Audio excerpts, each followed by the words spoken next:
This is David Kerslake after Kerslake 3, Gillingham 1. That must be a scoreline that makes you happy? Yes, we've been looking at sort of score goals. I know it's against probably slightly weaker opposition what we've done, but I thought they were really competitive, really aggressive. To come from one behind is another good thing. Probably an early setback. We didn't need it. Didn't defend the wide free kick the way we should have. But in all fairness, we started to get ourselves back into it. The longer the first half went, and then I thought, once we made a few changes, it was quite obvious that there were certain minutes in certain players that we had to do, so that was disruptive as well. But overall, we're pleased with the performance, particularly the second half. With so many players injured at the moment, it must have been something of a head scratcher to work out what side to put out tonight. But the side you did put out got the job done. Yes, but I mean that's almost been since we've been here. With the injury list that we've had, it's been we've been juggling things around quite a bit. We've unfortunately had to put round pegs and square holes.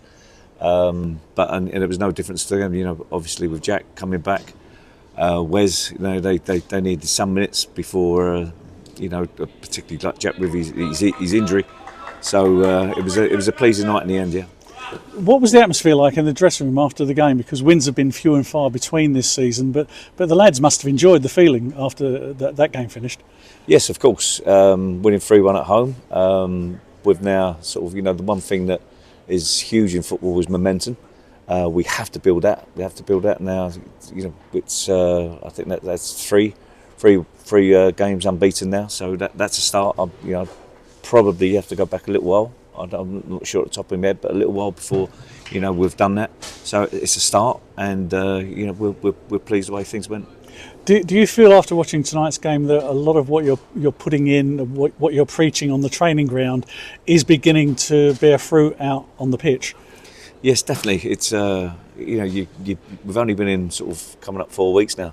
So that's, at the top of my head, that's round about, it's going to be like 12, 14, 15 sessions maximum. You're going to need a whole lot more of that, a whole lot more meetings to get into the plans exactly what we want.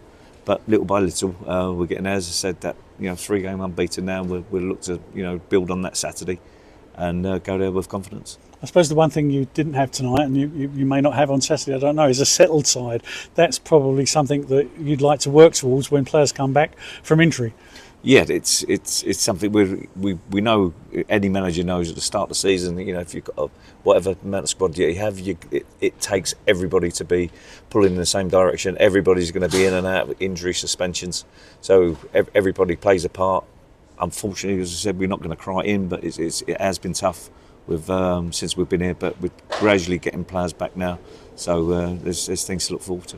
So for a game like this, the Kent Senior Cup doesn't draw the crowds these days like it used to.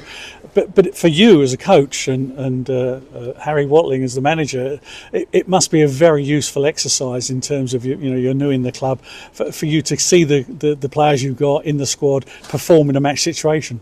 Yes, of course. There's players that we may not been able to play if it was a National League game. So we're getting eyes on them. We're getting minutes into bodies that need it.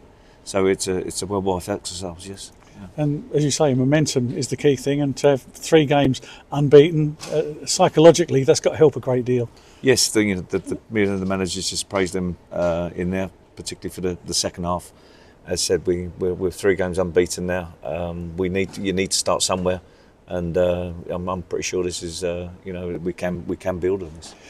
Finally, a word about the man of the match. We picked up the man of the match award from the sponsors. Jeffrey Tanga scored from the penalty spot and scored an absolute cracker in open play. He must be catching the eye, but both in match situations and in training with his dynamism and the way he attacks the opposition. Yeah, the manager just said to him, downstairs that whenever he's been involved, he's come on, he's started, he's affected the game, and that's what we need. Particularly if we need starting 11 to go there and to do their job. If not, we need to be able to look at the bench, bring players on, and affect the game. And he's done it every single time. An exciting player that gets fans off their seats. Yeah, you definitely come and see JT play. He's a fantastic lad. Tries his heart out in training, and it shows. You can't just turn it on and off. Not training well one day and the other. He's at it all the time, and he's right now right now he's getting his rewards. Well, congratulations on tonight, and may it be another step towards another run of unbeaten games. Yes, please so. Yeah, that will be good. Yeah. Thanks, David. Thank you very much. Cheers.